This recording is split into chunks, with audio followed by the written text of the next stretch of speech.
ይህ ከኬንያ እስከ ጀርመን የተጓዘ የፍቅር ታሪክ ነው። አንዳንዶች ስለ ፍቅር ሚዛን ክብደት እንዲህ በቀላሉ የፍቅርን ክብደትና ሚዛን ለመገመት ከባድ ነው ይላሉ።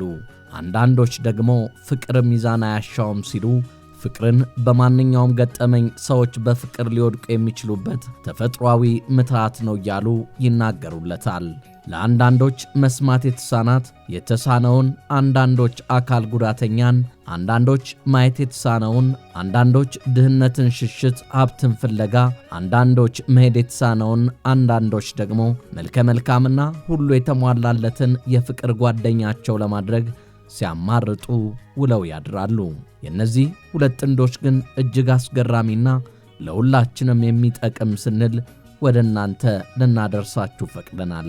አብሮነታችሁን ከኛ ጋር በማድረግ ላይክ፣ ሼር፣ ኮሜንት፣ ሰብስክራይብ እያደረጋችሁ የደወል ምልክቷን እየነካችሁ አብሮነታችሁን ታደርሱን ዘንድ ጋበዝናችሁ።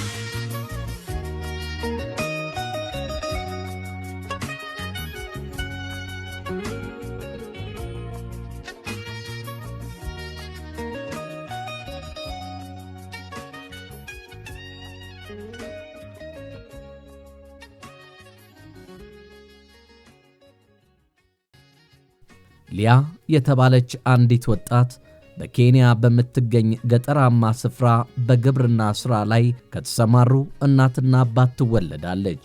ሊያ ሁሉ አካሏ እጅግ ሲበዛ ጤናማና ሁሉን ነገር የሚያደርግ ተፈጥሮ ያደላት ታዳጊ ነበረች። በሰፈሯ ውስጥ ቤተሰቦቿ ትምህርት ሳይማሩ እሷ ተምራ ለወግ ለማዕረግ እንድትበቃ ያስተምሯት ነበረም። በሰፈሯም እስከ 5ኛ ክፍል ድረስ ከክፍሏ አልፎ ከኦል አንደኛ የምትወጣ የት ትደርሳለች የተባለች ጀግና ተማሪ ነበረች። በትምህርት ቤቱ ማህበረሰቦች ጨምሮ በመምህራኖቿ፣ በትምህርት ጓደኞቿ፣ በአካባቢዋ ነዋሪዎች እንደ ምሳሌ ለልጆቻቸው የሚጠሯት ለታላላቅ ለታናናሿ ታዛዥ ነበረች። የሰፈሩ እናቶች ገበያም ይሁን ሱቅ እሷን ማዘዝ ልጃቸውን ማዘዝ እንደሆነ የሚያምኑባትም ጭምር ነበረች። ሊያ ከትምህርት በራፍ ቀድማ በሰዓቷ የምትደርስ፣ ከትምህርቷ በኋላም እንደ ጓደኞቿ ደብተሯን ከሆነ ስፍራ ወርውራ መጫወት የማያምራት የትልቅ ሰው ስለ ንቦና ያነገበች በመሆኗ እናቷን በምትችለው ሁሉ ለማገዝ ደፋ ቀና ማለት የማይሰለቻት ናት። ሊያ በአንድ ወቅት ዓለም ጨለማዋን ሁሉ አምጥታ ጨመረችባት።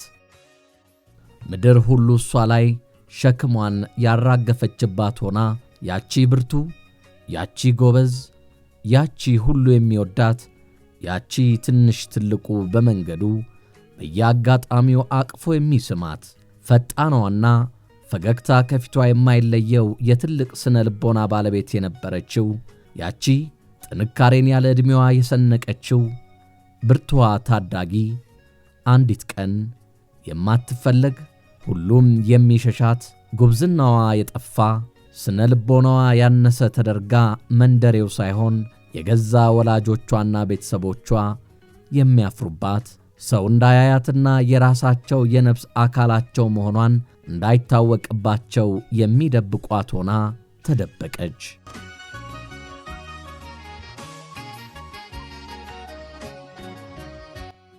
ሊያ በአንዲት ቀን ከአንድ ዋርካ ስር ሆና እያጠናች ሳለ አንድ በዕድሜ ብዛት የበሰበሰ ቅርንጫፍ ተስፋዋን ነጠቃት።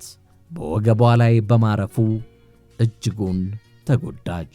የሰፈሩ ሰው ቤተሰቦቿ ይህችን ጀግናችንን ማጣት የለብንም በሚል ተረባርበው ወደ አንድ አቅራቢያቸው ወዳለ የተሻለ ሕክምና የምታገኝበት ሆስፒታል ይወስዷታል።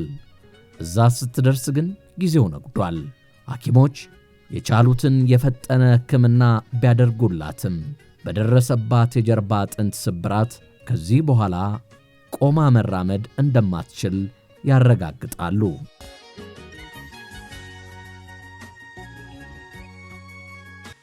ዝም ብለውም የተቻላቸውን የሕክምና እርዳታ ለወራት ቢያደርጉላትም ወደ ቀድሞ ሕይወቷ ግን እንደማይመልሷት ያረጋግጣሉ።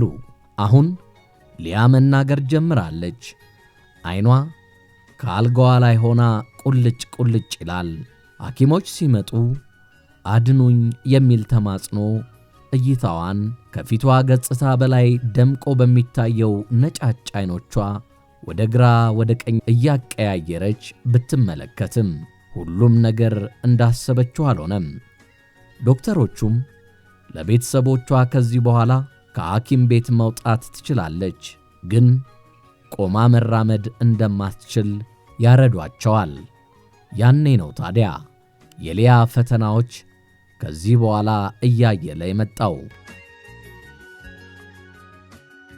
ከተኛችበት ለ3 ዓመታት አልተነሳችም። ለመጸዳዳት ብቻ ታናሽ እህቷ እያመላለሰቻት ከምታጸዳዳት ውጪ ቤተሰቦቿም ይሁኑ የአካባቢው ሰዎች እንደ መጥፎ ፍጥረት ይቆጥሯት ጀመረ። ወጥቶ መማር ቀረ። ያ ከደጃፎቿ የሚቆሙና የሚጣሩ የእናቶች ድምፆች ይናፍቋት ጀመረ። ለእህቷም ተማጽኗን ታቀርባለች። በአንዲት ቀን እባክሽ እባክሽ ከደጃፍ አውጪኝ ስትል ትማጸናታለች። አንድ ያለቻት እህትም እንደምንም እያለች ከደጃፍ እያወጣቻት ታስቀምጣታለች። ነገር ግን እናትና አባት በአካሏ ምክንያት ስለሚያፍሩባት ባገኟት ቁጥር አጣድፈው ከአልጋዋ ያስቀምጧታል። ሰው እንዳያያት ይሸሽጓታል። ያኔ እህት ቤተሰብ ጋር በመጋጨት እህቷን ይዛ ከአንድ አጎቷ ቤት ይዛት በመሄድ እንድትኖር ታደርጋታለች። አጎቷም ትንሽ ዕውቀት ቀመስ ነውና መንቀሳቀሻ ዊልቸር ያመጣላትና መንቀሳቀስ ትጀምራለች። ዕድሜዋም 19 ዓመት ገደማ ሲደርስ በአንድ በጎ ፍቃድ ድርጅት ውስጥ የሚሠራ ሰው ለአካል ጉዳተኞች መንቀሳቀሻ ለመለገስ ከጀርመን እሷ ወዳለችበት መንደር ያመራል። ያኔ የሕይወቷ ምዕራፍ ጅማሮ ሆኖ ብቅ አለ።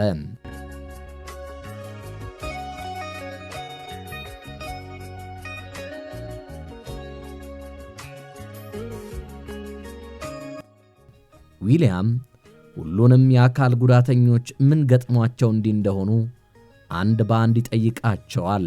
የሊያ ግን ልቡን ይነካዋል። ቤተሰቦቿ እንደማይፈልጓት፣ በሰፈሯ ተወዳጅና ጎበዝ ተማሪ እንደነበረች ታወቀዋለች። እሱም ለታሪኳ ይመሰጥና ይወዳታል። በየቀኑም እየተጓዘ ይመለከታታል። ያኔ በፍቅር ይነደፍና የፍቅር ጥያቄ ያቀርብላታል። እሷም ተወደውና በጥያቄው ትደነቅና ትቀበለዋለች። ፍቅራቸውም ከኬንያ አልፎ ጀርመን ደርሷል።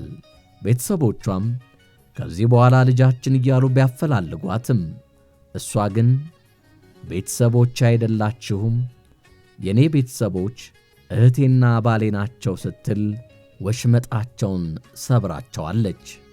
እርሶ ይህን ጉዳይ እንዴት ያዩታል? ይህ የዓለም ገጽ ነው።